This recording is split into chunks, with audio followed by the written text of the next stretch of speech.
ఒక ప్రాణం, నిండు ప్రాణం, మనిషి ప్రాణం ఊరికే రాదు, మనకందరికీ తెలుసు. ఈ దేశంలో, ఈ భూమిలో, ఈ ఆంధ్రప్రదేశ్లో మానవత్వం ఉన్న ప్రతి మనిషి ఇలా స్పందించవలసిన సందర్భం అవసరం అవుతున్నది. ఎందుకు అవుతున్నదంటే ఈ రాష్ట్ర ముఖ్యమంత్రి నారా చంద్రబాబు నాయుడు గారి యొక్క ఎన్నికల మేనిఫెస్టోలో ఎన్నికల గెలుపు కోసం హామీలు ఇవ్వడం మనకందరికీ తెలిసిన అంశం. ప్రధానంగా 5 డిమాండ్ల కోసం మా ప్రభుత్వం ఏర్పడి 2 సంవత్సరాలు పూర్తి అయినా ఇలా హామీలు నెరవేర్చలేదనే మా యొక్క దృఢ సంకల్పంతో భారత చైతన్య యువజన పార్టీ అధినేత గౌరవనీయులు పెద్దలు బోడే రామచంద్ర యాదవ్ అన్న గారు మరి ఆమరణ నిరాహార దీక్షకు ఏప్రిల్ 11 అంటే ఈ భారతదేశంలో మహాత్మా జ్యోతిరావు పూలే పుట్టినరోజు సందర్భంగా బడుగు బలహీన వర్గాలకు ఆత్మగౌరవం హక్కులను సాధించుకునేందుకు తన ప్రాణాలను ఇలా వదులుకునేందుకు సిద్ధపడి ఏప్రిల్ 11న ఆమరణ నిరాహార దీక్ష చేస్తుంటే గడిచిన ఇవాళ 3వ రోజు గడుస్తున్నది. నేను అడుగుతున్న ఈ వేదిక ద్వారా నారా చంద్రబాబు నాయుడు గారిని, మీరు ఉదయం నుంచి రాత్రి వరకు ఏమి తినకుండా ఉంటారో ఒక్కరోజు ఆలోచన చేయండి. ఏ ఒక్క రోజు కూడా మీరు ఉపవాసం ఉండకుండా 4 సార్లు ముఖ్యమంత్రి అయ్యిల్లు అంటే దాన్ని ఎన్నుకున్న సామాజిక వర్గం, ఇక్కడ ఉన్న బడుగు బలహీన వర్గాల 60% ఓట్లు. మీరు 60% ఓట్లు వేస్తే మీరు అధికారం 4 సార్లు ముఖ్యమంత్రి అయ్యిల్లు. ఉమ్మడి ఆంధ్రప్రదేశ్ కానీ ఈ స్వరాష్ట్ర ఆంధ్రప్రదేశ్ కానీ మరి మీరు ఒక్కరోజైనా అన్నం తినకుండా ఉన్నారా ఒక్కసారి ఆలోచన చేయండి. మీరు ఇచ్చిన హామీల కోసం, మీ మేనిఫెస్టో పెట్టే అంశాల కోసం, మీ అధికార కాంక్ష నెరవేర్చుకున్నాక ముఖ్యమంత్రి అయినాక 5 హామీలను పుట్ట దాఖలు చేసిన ఘన చరిత్ర నారా చంద్రబాబు నాయుడుకు ఉంది. ఆ నారా చంద్రబాబు నాయుడు గారిని ఎదిరించాలంటే, మరి గద్దె దించాలంటే, ఈ బడుగు బలహీన వర్గాలకు ఇచ్చిన హామీలను నెరవేర్చాలంటే ఒక మహానుభావుడు, ఒక బీసీ యుద్ధ బిడ్డ మరి యాదవ్ అన్న అంటే ఈ వెనకట రాజుల కాలంలో శ్రీకృష్ణుడు ఈ దేశానికి రాజు అయిండు. ఆ శ్రీకృష్ణుడి యొక్క వంశోద్ధరకుడైన బోడే రామచంద్ర యాదవ్ అన్న గారు తన ప్రాణాలను లెక్క చేయకుండా 3వ రోజు ఆమరణ నిరాహార దీక్ష చేస్తున్న తన ప్రాణాలను ఈ సమాజానికి అందించడానికి ఒక దృఢ సంకల్పంతో ఇలా దీక్షలో కూర్చుంటే ఆ 5 డిమాండ్లు ఏవి అంటే ఒక్కసారి మరొకసారి ఈ రాష్ట్ర ముఖ్యమంత్రికి ఈ ధర్మ దీక్ష పోరాట గడ్డ నుంచి సవాల్ చేస్తూ 5 డిమాండ్లు చెప్తున్నా. ఈ ఆంధ్రప్రదేశ్ లో ప్రధాన డిమాండ్ బీసీలకు రక్షణ చట్టం కావాలి. ఇది మేము అడుగుతున్న డిమాండ్ కాదు. ఈ గౌరవ ముఖ్యమంత్రి ప్రతిపక్షంలో ఉన్నప్పుడు తెలుగుదేశం పార్టీ అధికారంలోకి వస్తే బీసీలకు రక్షణ చట్టం తీసుకొస్తా అని చెప్పిన హామీ ఇలా బుట్ట దాఖలు చేయన సందర్భంలోనే ఆ ప్రధాన డిమాండ్ బీసీలకు రక్షణ చట్టం కావాలి.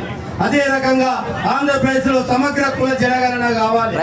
ఎందుకు కులగణన కావాలంటే ఈ భారతదేశంలో స్వతంత్రం వచ్చి 78 సంవత్సరాలు గడుస్తున్న ఇక్కడున్న వర్గాలకు, బీసీలకు అంటే ఉత్పత్తి కులాలు, ఈ దేశ ఉత్పత్తి కులాలు మూలవాసులకు ఇంకా లెక్కలు లేవు.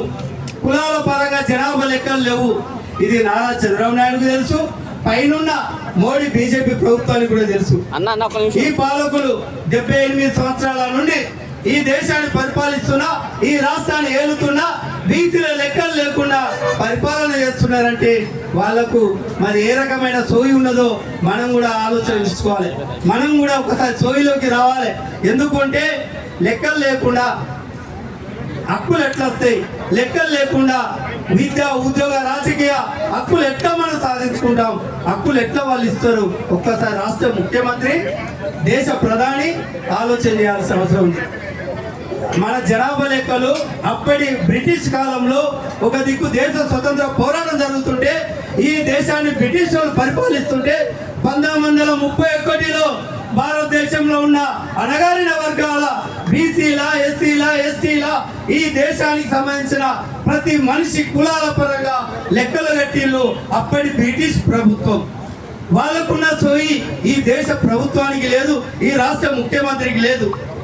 మరి 1931 నుండి ఇప్పుడు 2026లోకి వచ్చిన 130 సంవత్సరాలు జరుగుతున్న స్వతంత్రం వచ్చి 78 సంవత్సరాలు జరిగిన బీసీలకు లెక్కలు లేదంటే మరి పాలకులకు అసలు బుద్ధి ఉందా అని అడుగుతున్నా.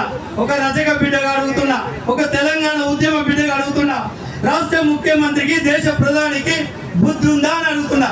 బుద్ధి లేని పరిపాలన చేస్తున్నారు, సిగ్గు లేని పరిపాలన చేస్తున్నారు. మేము మేనిఫెస్టో పెట్టిన అంశాలు ఒకటైతే అధికారం ఎక్కినాక అందరం గచ్చినాక ముఖ్యమంత్రిగా ప్రధానమంత్రిగా ఉండి ఈ పాలకుల ఈ ప్రజల యొక్క కనీస అవసరాలు తీర్చలేదంటే మీకు సిగ్గుందా అని అడుగుతున్నా. ఎందుకంటే జనాభా లెక్కలు లేవు. మూడో డిమాండ్ మరి సమగ్ర కులాలకు సంబంధించిన ఫెడరేషన్ నియమిస్తున్నారు, చైర్మన్లను ఇస్తున్నారు. దానికి బడ్జెట్ లేదు. అసెంబ్లీలో బడ్జెట్ వస్తుంది, లెక్కలలో బడ్జెట్ వస్తుంది, కాగితాల వరకే పరిమితం అవుతుంది, అది పేపర్ ప్రకటనలకే పరిమితం అవుతుంది. ఆ అసెంబ్లీలో పెట్టిన బడ్జెట్ ఇక్కడ ఉన్న వర్గాలకు వచ్చిందా? ఎవరైనా చెప్పగలుగుతారా? తాదా మీ ఇంటికి ఏమైనా లోన్ వచ్చిందా? చెప్పండి. అమ్మ మీ ఇంటికి ఏమైనా లోన్ ఇచ్చిందా? ఎంత ఇచ్చిళ్ళు చెప్పండి. అంటే ఇక్కడ ఉన్న బీసీలకు, ఇక్కడ ఉన్న ఎస్సీలకు, ఎస్టీలకు ఆ అసెంబ్లీ సాక్షిగా వదిలిన బడ్జెట్ ₹1 ఇవ్వలేదంటే మరి ప్రభుత్వ పాలకులు అగ్రకుల ఆధిపత్య దోపిడీ వ్యవస్థలుగా ఈ వేదిక ద్వారా డిమాండ్ చేస్తున్నా. అందుకే వాళ్ళకు ఈ కులాలకు ఫెడరేషన్ చైర్మన్లతో పాటు బడ్జెట్ ఇవ్వాలని మూడో డిమాండ్గా ఈ అమరావతి నగరంలో 1000 ఎకరాల భూమిని బీసీలకు కుల సంఘాలకు ఇవ్వాలని మూడో డిమాండ్.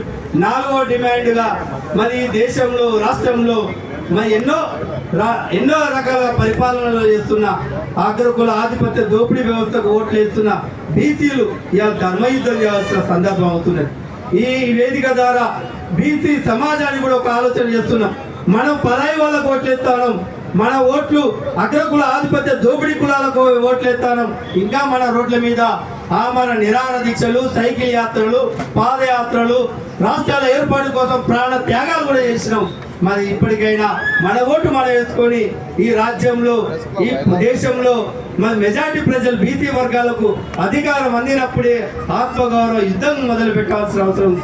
ఇలా బోడే రామచంద్ర యాదవ్ అని చేస్తున్న మన నిరాహార దీక్ష 72 గంటలు గడుస్తున్నా ఆయన ఆరోగ్యం ఇలా క్షీణిస్తుంది. ఇప్పుడే మనం లైవ్ లో చూసినాము, నలుగురు పట్టుకుంటే గానీ మూత్రానికి పోలేని పరిస్థితి ఉంది.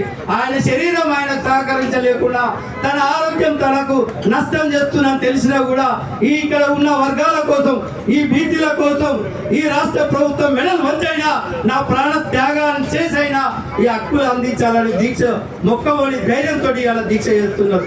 ఇలా ఆ ధర్మపత్ని తన యొక్క భార్య అక్క కూడా వేదిక మీదకి వచ్చారు.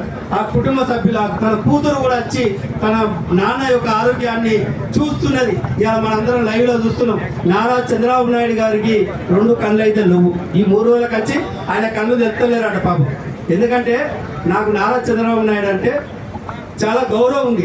ఉమ్మడి ఆంధ్రప్రదేశ్ లో విజన్ 2020 కానీ, జన్మభూమి కానీ, అనేక ప్రజల వద్ద పాలన కానీ గొప్ప సంస్కారం తీసుకొచ్చాడు. కానీ ఈ 3 రోజుల కంచి పాపం నిద్రావస్థలో పోయింది. ఎందుకో ఆయన కళ్ళు తెలుసుకుంటలేవాట. కనీసం మీడియా, ఇంటెలిజెన్స్, పోలీస్ యంత్రాంగము, ప్రభుత్వము నారా చంద్రబాబు నాయుడు మొద్దులు నిద్రపోతున్నాడు. ఆయన యొక్క నిద్రను లేపి ఈ సమాజంలో ఒక ప్రాణం త్యాగానికి సిద్ధపడుతున్న బోడే రామచంద్ర యాదవ్ అన్న ఆమరణ నిరాహార దీక్ష గురించి, ధర్మయుద్ధ పోరాటం గురించి, ముఖ్యమంత్రిగా మరి ఇచ్చిన 5 హామీల గురించి ఆయనకు సోయచ్చేలా గుర్తు చేయవలసిన బాధ్యత మీడియాకు ఉన్నది, పోలీస్ యంత్రాంగానికి ఉన్నది, ఇంటెలిజెన్స్ వ్యవస్థకు ఉన్నది. పూత దూరంలో లేదు. అమరావతి యొక్క ఆంధ్రప్రదేశ్ యొక్క తెలుగుదేశం పార్టీ ఆఫీసు పూతకు దూరంలో లేదు. మరి చంద్రబాబు నాయుడు ముద్దు నిద్రలో ఉన్నారు. ఈ ఆమరణ నిరాహార దీక్ష అన్న ఆరోగ్యం ఏమైనా నష్టం జరిగితే ఈ రాష్ట్రం అగ్నిగుండం అవుతుంది. ఎందుకంటే బీసీలు జ్ఞానవంతులు, అమాయకులు, చూసి చూసి చూసి చెప్పుతో కొట్టినట్టు రేపు మిమ్మల్ని గద్దె దించాలా, ఓటుతోటి బుద్ధి చెప్తారనేది ఈ ఆంధ్రప్రదేశ్ రాష్ట్రము బీసీలో ఒక రావణ కష్టం చేయకుండా, ఈ అగ్నిగుండాన్ని మార్చకుండా ఈ గడిచిన ఈ 3 రోజులలో సాయంత్రం వరకు ముఖ్యమంత్రి అత్యవసర సమావేశం ఏర్పాటు చేసి మీరు ఇచ్చిన హామీలను 5 డిమాండ్లను బోడే రామచంద్ర యాదవ్ అన్న ఆమరణ నిరాహార దీక్ష